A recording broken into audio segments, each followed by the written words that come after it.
দেখো, পটল তো আমরা অনেক রকমভাবেই খেয়ে থাকি। তো আজকে না হয় একটু অন্যরকমভাবে করে দেখাই। তো নমস্কার বন্ধুরা, দীপার রান্নাঘরে তোমাদেরকে স্বাগত। তো আজকে আমি বানাতে চলেছি পটল দিয়ে একটা অন্যরকম রেসিপি। আশা করছি ভিডিওটা তোমাদের ভালো লাগবে। এই রেসিপিটা করার জন্য প্রথমেই আমাদের যেটা লাগছে সেটা হলো পটল। এখানে আমি কিছু পটল নিয়েছি। তারপরে দেখো, এখানে পটলের খোসাগুলোকে প্রথমে আমি ছাড়িয়ে নেব।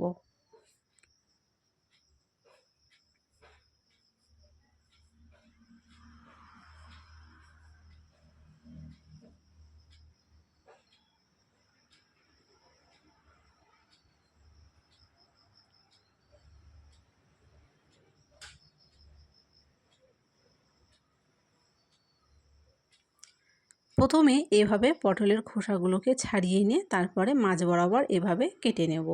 ঠিক এরকমভাবেই কিন্তু সবগুলো পটল আমাদেরকে কেটে নিতে হবে।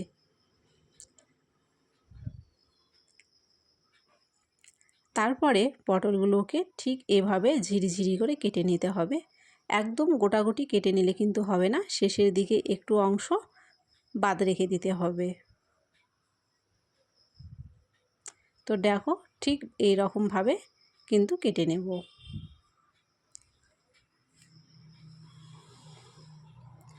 সবগুলো পটল কিন্তু আমি একই রকমভাবে এখানে কেটে নিয়েছি।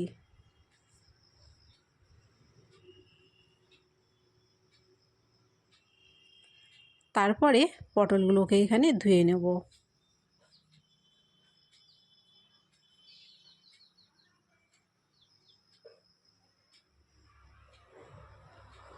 খুব ভালো করে পটলগুলোকে ধুয়ে এখানে জলগুলো ঝরিয়ে নিয়েছি। তারপরে এটা তৈরি করার জন্য একটা ব্যাটার তৈরি করতে হবে। তার জন্য প্রথমেই আমাদের যেটা লাগছে সেটা হলো বেসন। এখানে বেসন নিয়েছি। তারপরে এখানে কিছুটা খাবার সোডা দিয়ে দিলাম। তারপরে দিলাম কালো জিরে, স্বাদ মতো লবণ, হলুদের গুঁড়ো, লাল লঙ্কার গুঁড়ো আর একটু গরম মশলার গুঁড়ো। এবারে এর মধ্যে জল দিয়ে দেব। জলটা একবারে বেশি দেওয়া যাবে না, অল্প অল্প করে দিয়ে ব্যাটারটাকে তৈরি করে নিতে হবে।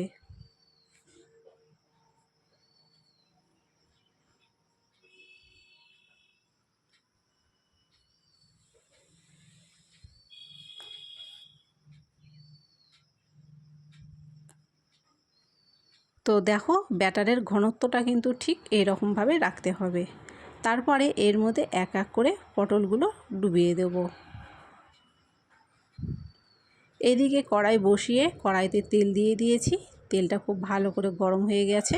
এখন পটলগুলো কিন্তু এক এক করে এর মধ্যে সব ভেজে নেব।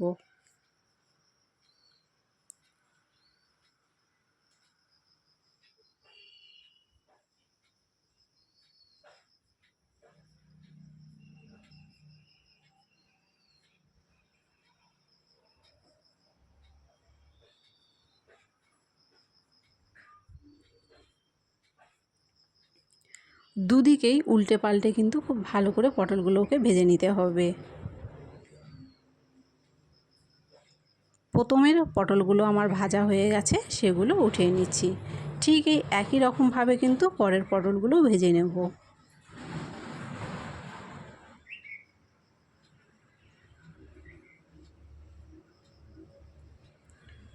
সবগুলো পটল আমি এখানে ভেজে নামিয়ে নিয়েছি।